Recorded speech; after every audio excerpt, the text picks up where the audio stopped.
भावाने विचारलं की कुठे गेलता तुम्ही? तर मिलिटरी भरतीला. तर मिलिटरी भरतीला नाही जायचं का? नाही जायचं.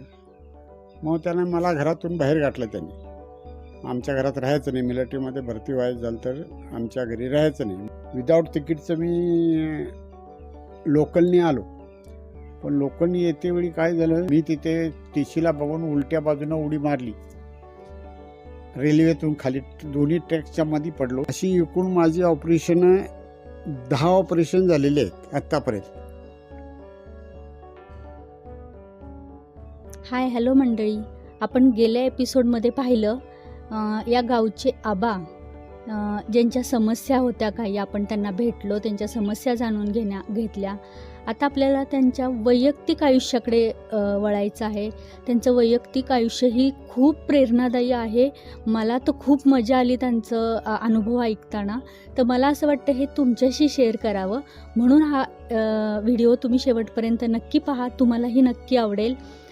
मी विजया, माझ्या विजयाच कवडसा या चॅनलवर तुमचं स्वागत करते. आपण भेटूयात या गावचे आबा श्रीयुत अण्णासाहेब यांच्याशी बोलूयात. आबा, तुम्ही इथं मासेवाडीमध्ये किती वर्षांपासून राहतायत सध्या? मासेवाडीमध्ये जन्मच मासेवाडी, पण इथं ह्या घरात राहायला आलो 2019 पासून. अच्छा, मग या अगोदर तुम्ही काय करत होतात का तुम्ही शेतीच करत होता? लहानपणी शेती, त्याच्यानंतर पोलीस डिपार्टमेंटमध्ये काढली 30 वर्ष. त्याच्यानंतर मग गावाला परत 1996ला गावी आलो. अच्छा, मग तुम्ही पोलीस म्हणून तुम्ही कुठे होतात, म्हणजे कुठे तुम्ही नोकरी करत होता? मुंबई पोलीस दलात होतो. आणि किती वर्ष जॉब केला तुम्ही तिथे? 30 वर्ष. 30 वर्ष जॉब केला. 1967 ते 1996. अच्छा, मग तुम्ही कसे भरती झालात? म्हणजे तुमचं कोण वडील वगैरे होते किंवा तुम्हाला कोणी घेऊन गेलं तुम्ही? कारण त्या काळी भरती म्हणजे कशी होती आम्हाला पण काही कल्पना नाही आहे, तर आम्हाला तुमच्याकडून जाणून घ्यायचं आहे. भरती मुंबईला गेल्यानंतर वेगवेगळ्या ठिकाणला नोकरी केली होती. त्यावेळेला वय कमी होतं. किती वय होतं तुमचं? 17 होतं. 17 वर्ष होतं. आणि त्यावेळेला मग पोलीसमध्ये किंवा गव्हर्नमेंट सर्व्हिसमध्ये नोकरी मिळत नव्हती 18 झाल्यानंतर. तर 1 वर्षामध्ये वेगवेगळ्या प्रायव्हेट कंपनीमध्ये काम केलं. त्याच्यानंतर मग पोलीस भरती चालू झाली. त्यावेळेला पोलीसमध्ये डायरेक्ट भरती झालो. तेव्हा तुम्हाला कुणी साथ दिली, कुणी घेऊन गेलं तुम्हाला भरतीसाठी? कसे गेलात तुम्ही? ते माझे भाऊ होते, मोठे भाऊ होते. ते म्हणाले पोलीसमध्ये भरती व्हा, पोलीसमध्ये भरती व्हा. त्याचं बऱ्याच दिवसापासून चालू होतं, 1964 पासून. पण वय बसत नव्हतं. त्याच्यानंतर मग त्यांनी मला घेऊन गेले. त्यांनी भरती केलं. त्यावेळी तुमच्या वडिलांची, आईची यांची संमती होती का? नाही, संमती होती का नव्हती त्यावेळेला कोणाला त्यांना विचारलंच नाही. फक्त मोठ्या भाऊ होता मुंबईला, त्यांनी भरती केलं. तर आबा, तुम्ही नोकरीसाठी सगळ्यात पहिल्यांदा प्रयत्न कधी केलेला? तुमचं वय काय होतं त्यावेळी? मी 1962ला 8वीमध्ये शिकत होतो. सप्टेंबर महिना होता. चायना युद्ध चालू झालं होतं, लढाई. त्यावेळेला मी मिलिटरी भरतीसाठी मुंबईला गेलो. मुंबईला गेल्यानंतर गेट ऑफ इंडियाला आम्ही गेलो भरतीला. भरती झालो, पण मेडिकल ऑफिसरने सर्टिफिकेट बघितलं. त्यावेळेला वय कमी होतं. वय कमी होतं म्हणून त्यांनी सांगितलं की नाही घेता येणार. भरती झालेला मला त्यांनी सांगितलं की तुमचं वय 18 वर्ष पुरी झाल्यानंतर या. मग मी तिथून घरी गेलो. घरी गेल्यानंतर भावाने विचारलं की कुठे गेलता तुम्ही? तर मिलिटरी भरतीला. तर मिलिटरी भरतीला नाही जायचं का? नाही जायचं. मग त्याने मला घरातून बाहेर गाठलं त्यांनी. आमच्या घरात राहायचं नाही, मिलिटरीमध्ये भरती व्हायचं झालं तर आमच्या घरी राहायचं नाही. मग भावाने मला घरातून काढल्यानंतर आमच्या बैठकीची खोली होती ढिला रोडला. मी अंधेरीवरून भावाकडून रात्री 8:30ला विदाऊट तिकीट, त्यावेळेला पैसे नव्हते खिशात, गावावरून गेलो होतो. विदाऊट तिकीटचं मी लोकलनी आलो. पण लोकलनी येतेवेळी काय झालं, फास्ट ट्रेन मला समजली नाही फास्ट आहे का स्लो आहे ती. मी फास्ट ट्रेनमध्ये चढलो आणि दादर यायला टीसी आला. टीसी आल्यानंतर तिकीट मागतोय, तिकीट नाही. तोपर्यंत गाडी गेली होती महालक्ष्मी स्टेशनला. मी तिथे टीसीला बघून उलट्या बाजूनं उडी मारली, रेल्वेतून खाली दोन्ही ट्रॅकच्या मध्ये पडलो. पण मला जबर जखमी झालो, पण काय बाकी काय झालं नाही. डिलारूला गेल्यानंतर आमच्या गावची बैठकीची खोली होती, त्या बैठकीच्या खोलीत मी राहिलो. आणि दुसऱ्या दिवशी मग सगळ्यांना सांगितलं की बाबा मिलिटरी भरतीला गेलता म्हणून वडिलांनी याच्या मोठ्या भावानी घरातून बाहेर गाठलं. म्हणून रेल्वेने येताना याला पडला आणि जखमी झाला. मग औषध उपचार केले. त्याच्यानंतर मग मी मिलमध्ये सर्व्हिसला राहिलो. एक 6 महिने मिलमध्ये राहिलो. त्याच्यानंतर मिलमधली 200 मुलं कमी केली. त्याच्यात माझा परत नंबर लागला, परत नोकरी नाही. मग 1-1.5 वर्ष मी ह्याच्यात काम केलं, प्रायव्हेट कंपनीत काम केलं. त्याच्यानंतर काम करत करत मग पोलीसमध्ये भरती झाला व्हायला. खूपच रोमांचकारी अनुभव आहे तुमचा. आमच्या जमान्यामध्ये अगदी 20-25 वय झालं तरी मुलं नोकरी करण्यासाठी एवढं मोठं पाऊल उचलत नाहीत, पण तुम्ही त्यावेळीसुद्धा एवढं मोठं पाऊल उचललं म्हणजे खरंच तुम्हाला मानलं पाहिजे. तर आबा, तुम्ही त्यानंतर पोलीस भरती झालात. मग त्यावेळी तुम्हाला किती पगार होता? मग त्यानंतर तुमचं लग्न कधी झालं? मग तुम्ही कसं ते हँडल केलं सगळं जीवन? 1967ला पहिला मला 1964ला मी भरती झालो होतो. 65ला मला पहिला कॉल आला. त्या कॉलला मी हजर नाही झालो. 66ला दुसरा कॉल आला, त्याही कॉलला मी हजर नाही झालो. 67ला तिसरा कॉल आला, त्यावेळेला मी हजर झालो. हजर होऊन ट्रेनिंग झालं. पहिला पगार आमचा आला तो 134 रुपये 1967ला. 134 रुपये पहिला पगार. बडकस अहवाल त्यावेळेला म्हणायचे, म्हणजे पहिला पे कमिशनर. ते 12 रुपये वाढवून 164 रुपये आम्हाला मिळाले, ते पहिला पगार. त्याच्यानंतर मग थोडा वाढत हळूहळू पगार वाढला. नंतर आमचं लग्न झालं 1972ला. 1972ला लग्न झाल्यानंतर 72 ते 73 नायगाव पोलीस हेडक्वार्टरला होतो. राहायलाही तिथेच आणि नोकरीही तिथेच. त्याच्यानंतर माझी बाहेर बदली झाली मुंबई सिटी पोलीसमध्ये. पहिलं पोलीस स्टेशन आलं मला गोदी, वडाळा. तिथे 4 वर्ष काढली.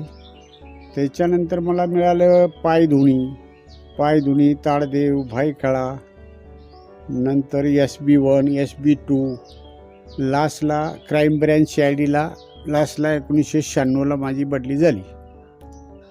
त्यावेळेला मी 8 वर्ष असतेवेळी रिटायर घेतलं, कारण मुलं मोठी झाली आणि एका मोठ्या मुलग्याला स्पॉन्डिलिटिस झाला होता. डॉक्टरने सांगितलं ह्याला लवकरात लवकर खाऱ्या हवेपासून गोड्या हवेत घेऊन जावा.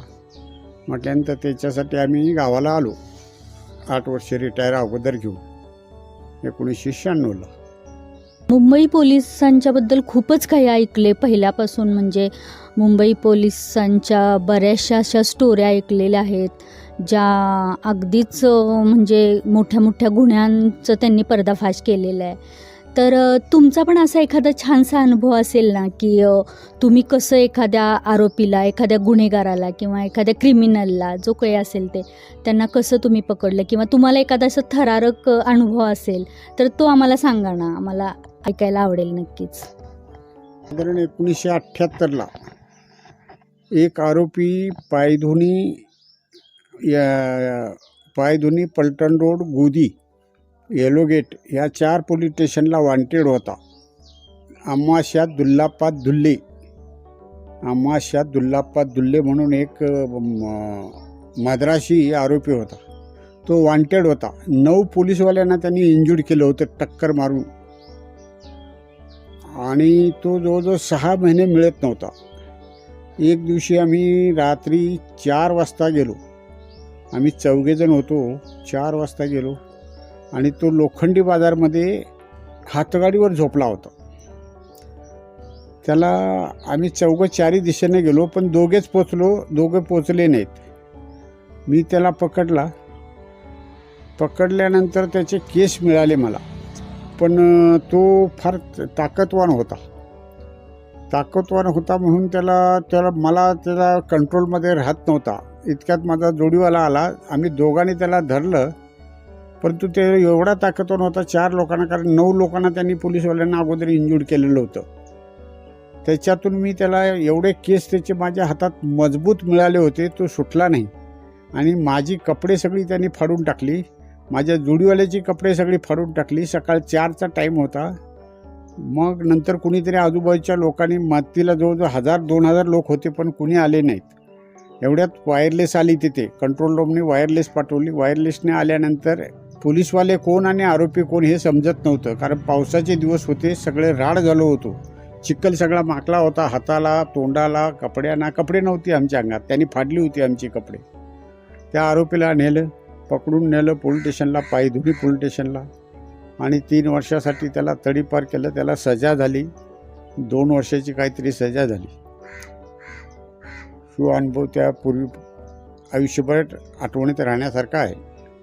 त्यावेळचं पोलीस खातं आणि आत्ताचं पोलीस खातं याच्यात तुम्हाला काय फरक वाटतो का? कारण आता बरीच वर्ष लोटलेली आहेत जेव्हा तुम्ही नोकरी करत होता, जेव्हा तुम्ही कार्यरत होतात, तर तेव्हामध्ये आणि आताच्या ह्याच्यामध्ये काही फरक आहे का? त्यावेळच्या परिस्थितीत आणि आजच्या परिस्थितीत जमीन अस्मिनीचा फरक आहे. कारण त्यावेळेला एवढी सुखसाधनं गव्हर्नमेंटची पोलीस डिपार्टमेंटला नव्हती.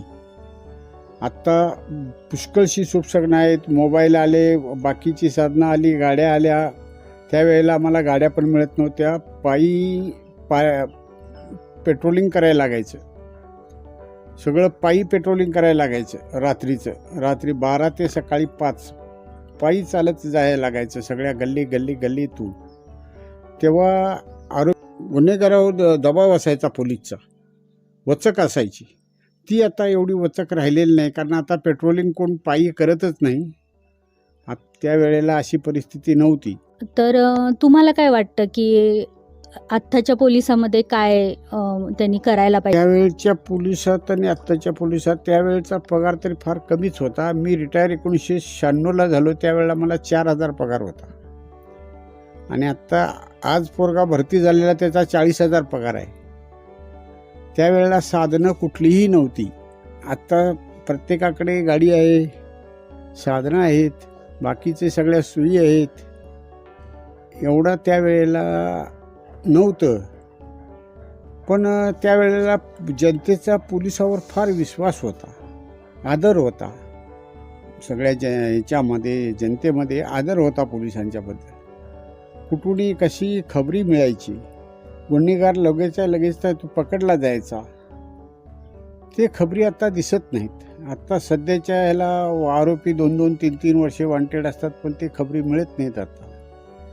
आणि तुम्ही रिटायर झाल्यानंतर मग डायरेक्ट गावीच आलात का मासेवाडीला, की काय कुठे गेलात? म्हणजे रिटायर झालो ते गावीच झालो. गावी आल्यानंतर मी तबेला का केला, ज्या म्हैशी बाळगल्या, त्या म्हैशी शेतात, त्या जवळजवळ 5-7 वर्षे ते शेती केली.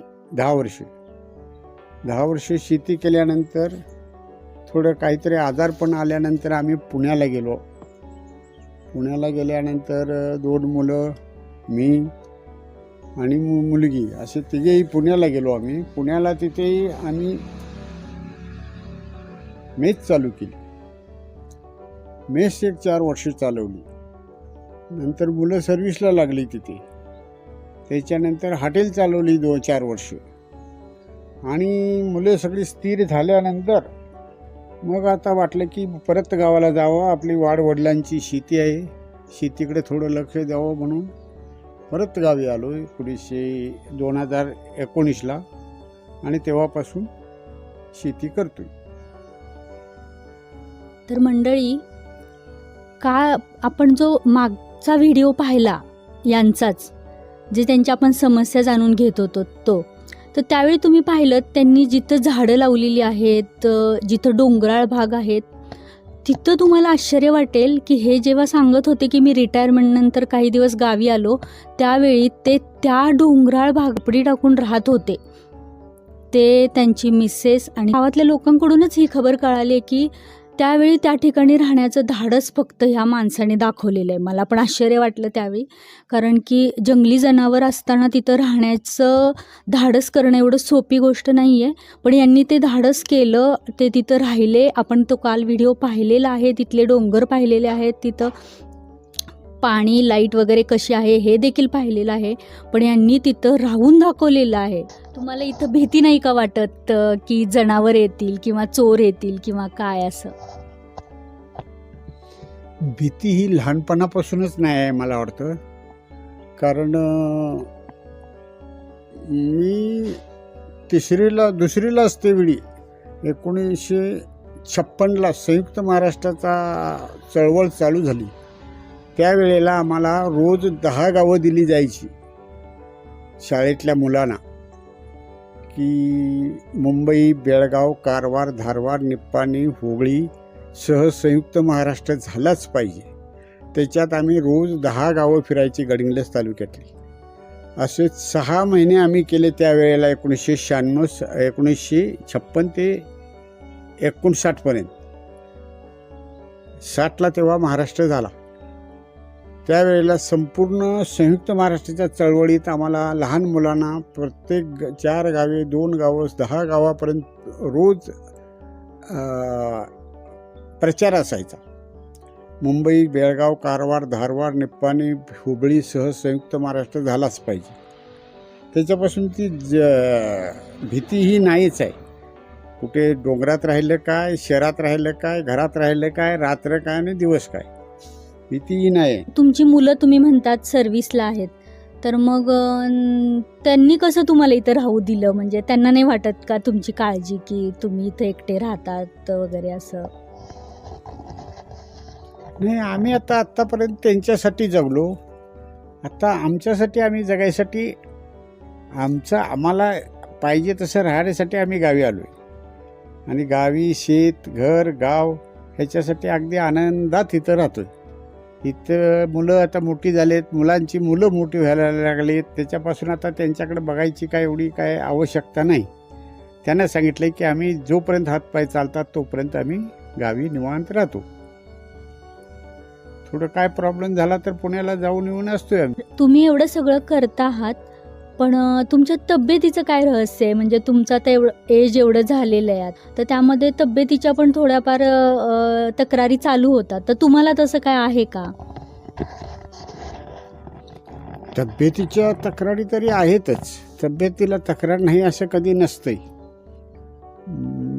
साधारण 1979ला मला पहिली जॉइंडीज झाली. पोलीस खात्यात असते वेळी जॉइंडीज, कावीळ झाली. कावीळमधून टायपर झाला. टायपरमधून TB झाली. पहिला मोठा आजार. 1 वर्ष हॉस्पिटलमध्ये, पोलीस हॉस्पिटलमध्ये जवळजवळ होतो. त्याच्यातून बाहेर पडल्यानंतर साधारण 1984ला एक मोठं ऑपरेशन झालं. 84च्या नंतर बरेच दिवस गेले. त्याच्यानंतर 2000च्या दरम्यान BP चालू झाला आणि 2015पासून शुगर चालू झाली.